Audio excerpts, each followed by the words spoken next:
Dimensions यानी आयाम। जैसे हर चीज़ को हम किसी न किसी चीज़ में मेजर करते हैं, जैसे डिस्टेंस को किलोमीटर में, टाइम को सेकंड में और रेजिस्टेंस को ओम्स में। वैसे ही हम ब्रह्मांड में कोई भी घटना को डायमेंशंस में मेजर करते हैं।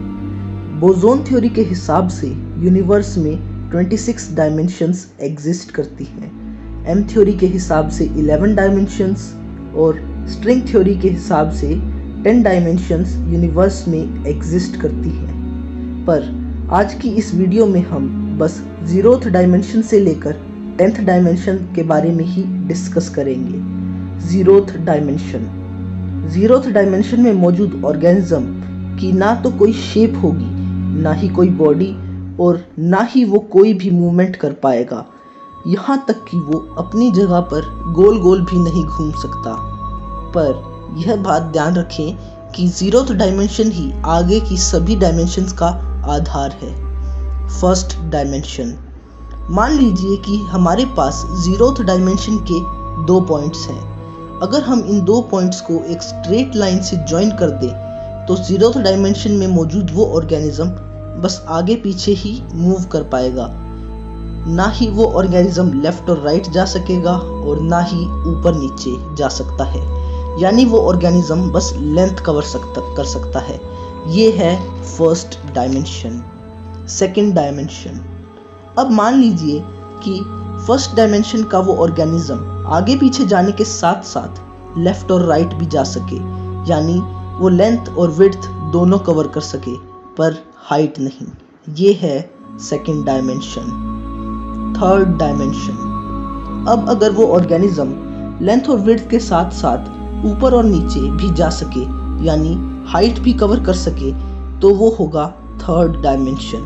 हम थर्ड डायमेंशन को अपनी नॉर्मल लाइफ में भी एक्सपीरियंस कर सकते हैं, जहां हम अपनी मर्जी से आगे पीछे, लेफ्ट राइट और ऊपर नीचे भी जा सकते हैं। ये है थर्ड डायमेंशन। Fourth dimension.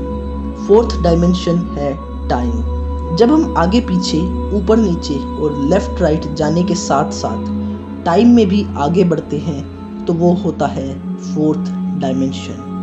हम फोर्थ डायमेंशन में ही जी रहे हैं, जहां हम मूवमेंट के साथ साथ टाइम में भी आगे जा रहे हैं। हम पहले 3 डायमेंशंस को कंट्रोल कर सकते हैं और अपनी मर्जी से मूवमेंट कर सकते हैं, पर फोर्थ डायमेंशन यानी टाइम हमारे कंट्रोल में नहीं है। सभी 3 डायमेंशंस और टाइम एक दूसरे से जुड़े हुए हैं और इसे स्पेस टाइम कहते हैं। Fifth dimension. अगर हम टाइम में सिर्फ आगे जाने के बजाय लेफ्ट और राइट भी जा सकें तो वो होगा फिफ्थ डायमेंशन। चलिए इसे समझते हैं। मान लीजिए अभी आपको 2 चॉइस मिल रही हैं कि आप या तो वेकेशंस में यूएसए जाने को मिलेगा या फिर सिंगापुर। तो फोर्थ डायमेंशन में तो आप इनमें से एक ही चुन पाते, पर फिफ्थ डायमेंशन में ये दोनों काम कर सकते हैं। फिफ्थ डायमेंशन में अगर एक यूनिवर्स में आप यूएसए जाते हैं तो एक दूसरे यूनिवर्स में आपका ही एक रूप सिंगापुर गया होगा। ये पैरेलल यूनिवर्स है जिनका इनिशियल पॉइंट सेम है, यानी द बिग बैंग। पर आगे जाकर ये इनफाइनाइट पॉसिबिलिटीज़ में स्प्रेड हो जाता है। जब आपने यूएसए जाने का सोचा तो आपकी रियलिटी 2 रियलिटीज़ में बदल गई, जिनमें से एक में आप यूएसए गए और एक में सिंगापुर। Sixth dimension. अब मान लीजिए कि आप यूएसए जाने के बाद चाहते हैं कि आप सिंगापुर भी जाएं, तो ये करने के 2 रास्ते हैं। पहला है कि आप टाइम ट्रैवल करके अपने पास्ट के उस टाइम में जाओ जहां आपने अपनी वेकेशन डेस्टिनेशन चूज़ करनी थी और वहां से आप सिंगापुर जाने वाले रूप की रियलिटी में चले जाओ। पर इस प्रोसेस में बहुत टाइम लगेगा, इसलिए एक दूसरा रास्ता भी है। अगर आप यूएसए जाने के बाद अपने सिंगापुर जाने वाले पैरेलल वर्ल्ड में बस एक शॉर्टकट रास्ते से पहुंच जाओ बिना टाइम ट्रैवल किए, वो रास्ता जिससे आप 2 पैरेलल यूनिवर्स में आ जा सकते हो, वो ही है सिक्स्थ डायमेंशन।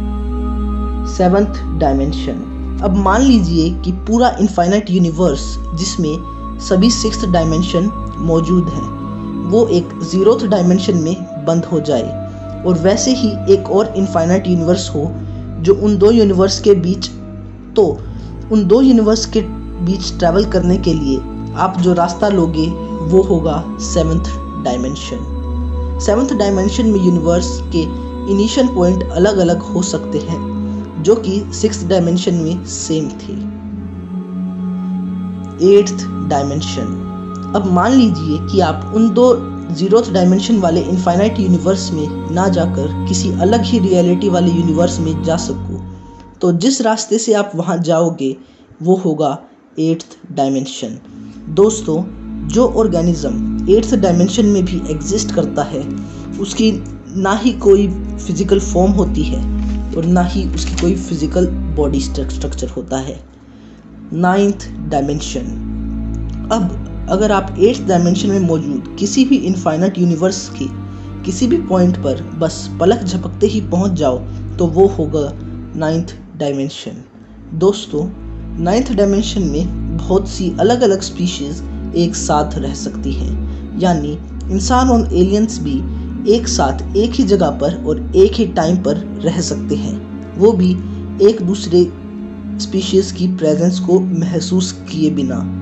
इस डायमेंशन में मौजूद ऑर्गेनिज्म की भी कोई फिजिकल फॉर्म नहीं होगी। 9th डायमेंशन के किसी भी यूनिवर्स में नए व अलग फिजिक्स के लॉज भी एग्जिस्ट कर सकते हैं। 10th dimension. इस डायमेंशन में इमेजिनेशन भी रियलिटी में बदल जाती है, यहाँ तक कि इम्पॉसिबल चीज़ें भी इस डायमेंशन में पॉसिबल है। हमारे इस वर्ल्ड के हर एक व्यक्ति की हर एक इमेजिनेशन यहाँ एग्जिस्ट करती है और आप कहीं पर भी कभी भी पहुँच सकते हैं और आप एक ही टाइम पर एक से ज़्यादा जगहों पर भी मौजूद हो सकते हैं। दोस्तों, और जो इन सभी 10 डायमेंशंस को कंट्रोल कर सके उसे हम गॉड भी कह सकते हैं। दोस्तों, अब आपके दिमाग में ये सवाल ज़रूर आ रहा होगा कि क्या हम इन डायमेंशंस को एक्सपीरियंस कर सकते हैं या नहीं। तो जवाब है नहीं, हम बस 4th डायमेंशन तक ही एक्सपीरियंस कर सकते हैं, क्योंकि 4th डायमेंशन के आगे एक्सपीरियंस करने के लिए हमें 1 डायमेंशनल होना पड़ेगा, पर हम तो 3 डायमेंशनल हैं। यहाँ तक कि हमारे छोटे से छोटा भाग भी 3 डायमेंशनल है, एटम्स भी। इसीलिए हम 4th डायमेंशन से आगे वाली डायमेंशंस को एक्सपीरियंस नहीं कर सकते, पर हम दूसरी डायमेंशंस के लोगों से कम्युनिकेट ज़रूर कर सकते हैं। तो दोस्तों, आज की वीडियो में बस इतना ही।